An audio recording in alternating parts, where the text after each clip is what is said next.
안녕하세요. 클래식카를 사랑하는 남자 클카남입니다. 오늘도 제가 또 이 주말이라서 이 지역에서 열리는 칼슨 커피에 다녀왔는데요. 저번 주에 갔던 곳과 같은 곳을 또 다녀왔습니다. 지금 코로나로 인해서 실질적인 이런 진짜 클래식카들이 모이는 칼슨 커피는 취소가 된 상태고요. 오늘 영상에 담은 곳은 신차나 올드카들이 젊은 층을 상대로 이렇게 모이는 그런 칼슨 커피라고 할 수 있겠습니다. 아쉽게도 클래식카다운 클래식카는 만나기 힘든 그런 문제가 있는데요. 하지만 또 요즘의 차와 이 올드카 이런 차들 감상하시면서 재밌게 보시기 바랍니다. 오늘은 모처럼 아주 일찍 도착했는데요. 제가 좀 게으른 관계로 대부분 칼슨 커피에 제가 늦게 도착해서 이런 주차하기 힘든 경우가 있는데 오늘은 아주 어렵지 않게 주차를 했습니다. 이곳은 미국의 시애틀 다운타운 이 외곽에 위치한 더 샵이라는 자동차 소장고인데요. 이곳에서 이제 주말마다 이런 칼센 커피들에 모이는 차들이 모이기 때문에 지금 가장 현실적인 이런 영상을 담을 수 있는 곳이라고 생각합니다. 오늘 모임의 주제는 독일차라고 그러는데요. 과연 어떤 독일차들이 도착했는지 천천히 살펴보도록 하겠습니다. 미니 쿠퍼도 보였는데요. 아마도 지금의 미니 쿠퍼가 이 BMW 산하에서 생산되기 때문에 이 지역의 클럽에서 모인 것으로 보입니다. 칼센 커피가 주제가 정해져 있지만 어느 자동차를 소유하거나 이런 브랜드나 그런 것에 상관없이 이 드라이버분들이 자동차를 사랑하는 마음만 있으면은 아무 자동차나 가지고 와도 되는 그런 캐주얼한 칼센 커피라고 할 수 있습니다. 물론 입장료가 있는 클래식카들을 전시하거나 또는 이런 커스텀 자동차들을 전시하는 경우가 있기는 하지만은 전반적으로 이 주말에 모이는 그런 칼센 커피 같은 경우에는 자유롭게 이 드라이버의 위주로 유지되고 있음을 알 수 있습니다. 오늘 미팅은 이 독일차라는 주제가 정해져 있지만은 솔직히 독일차 브랜드가 그렇게 다양하지는 않습니다. 그리고 또 역사가 상대적으로 좀 짧기 때문에 벤츠를 제외하고는 그렇게 클래식카로서는 큰 가치를 인정받거나 계보가 확실한 그런 브랜드들이 있는 것들은 아닌데요.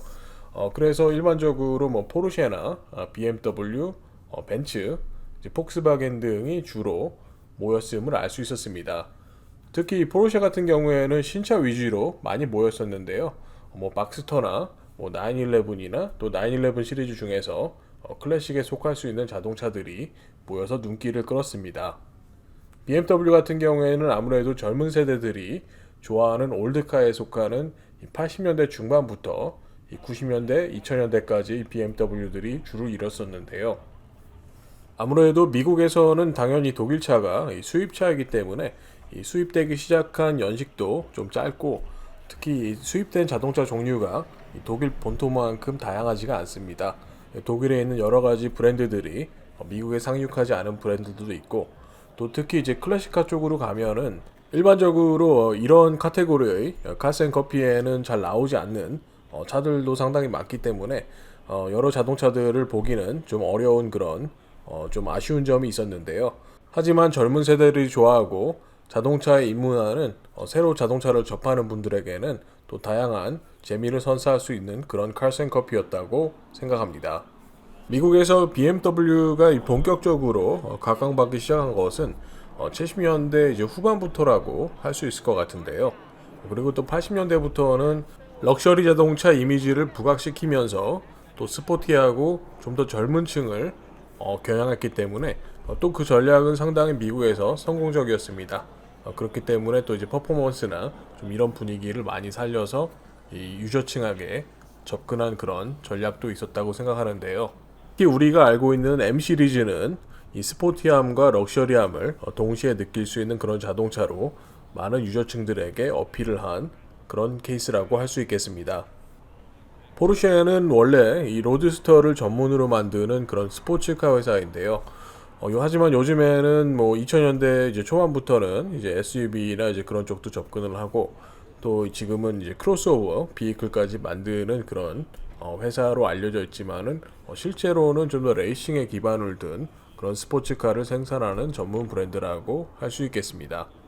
포르쉐는 미국에서도 확고한 로열티를 가진 이 커스터머층을 가진 브랜드로도 많이 알려져 있는데요.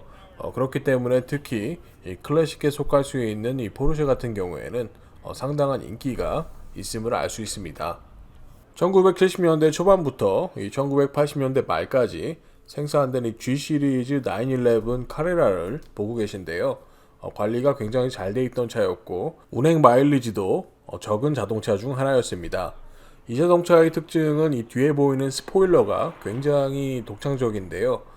일명 이 어떤 별명을 가지고 있냐면은 웨일 테일이라는 돌고래 꼬리라는 그런 별명을 가진 스포일러를 가지고 있습니다. 바로 옆에는 동세대 중기형에 속할 수 있는 911S가 있었는데요.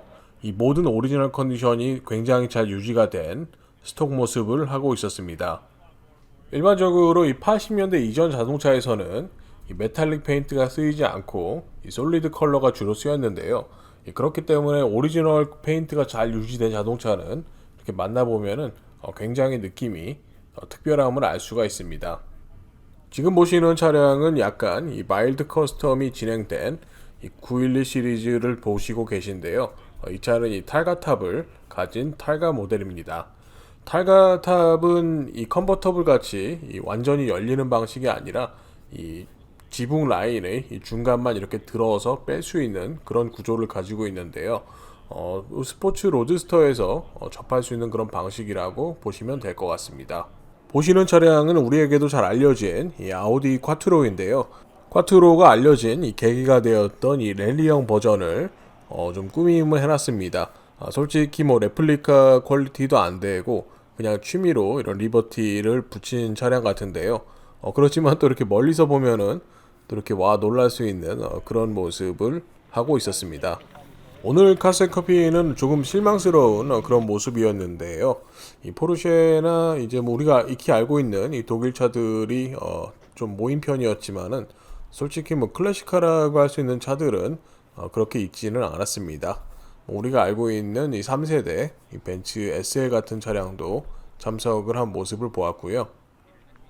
몇 대의 폭스바겐 비틀이나 이 버스 등을 볼 수 있었는데요.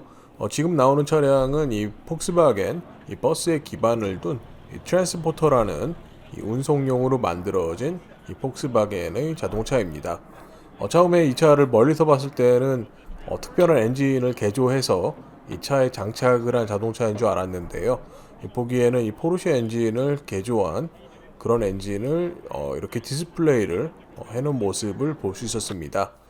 특히 이런 차들은 뭐 이런 스타일이 굉장히 독보적이라고 할 수 있는데요. 이 파티나라고 하는 이 서서히 자동차가 부식이 되는 모습을 그대로 유지한 그런 스타일을 가지고 있었습니다. 마침 제가 떠나려던 찰나에 이렇게 새롭게 들어오는 차를 발견했는데요. 그래도 오늘 이 차를 여기서 만나게 돼서 굉장히 반가웠습니다. 바로 이 BMW의 3.0 CSL이라는 자동차인데요. 이 9 시리즈에 속하는 1968년부터 70년대 중반까지 만들어진 BMW의 모터스포츠의 상징적인 존재인 자동차라고 할 수 있겠습니다. 그 당시 BMW 모터스포츠를 대표할 수 있는 자동차로 여러 아티스트와 콜라보를 통한 이 아트카의 베이스로도 이용된 그런 유명한 자동차 중 하나라고 할 수 있겠습니다. 오늘 칼사이 커피에는 신형에 속하는 여러 폭스바겐 자동차들도 참가를 했었는데요. 오늘 제 생각은 그렇습니다.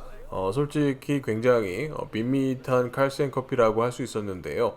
또 아무래도 이 모인 층들이 이런 취미로 자동차를 즐기시는 분들이 좀 많았고 좀 컬렉션 성향보다는 요즘 신차에 속하는 이런 열정적인 드라이버 분들이 많았던 것으로 기억되는 그런 칼센 커피가 되겠습니다. 자, 오늘 클커남과 함께 신형에 속하는 이 독일 차들과 조금은 이 오래된 이 올드카들의 만남 또 재밌게 보셨기 바라고 항상 구독과 좋아요 그리고 알림 설정은 큰 도움이 됩니다.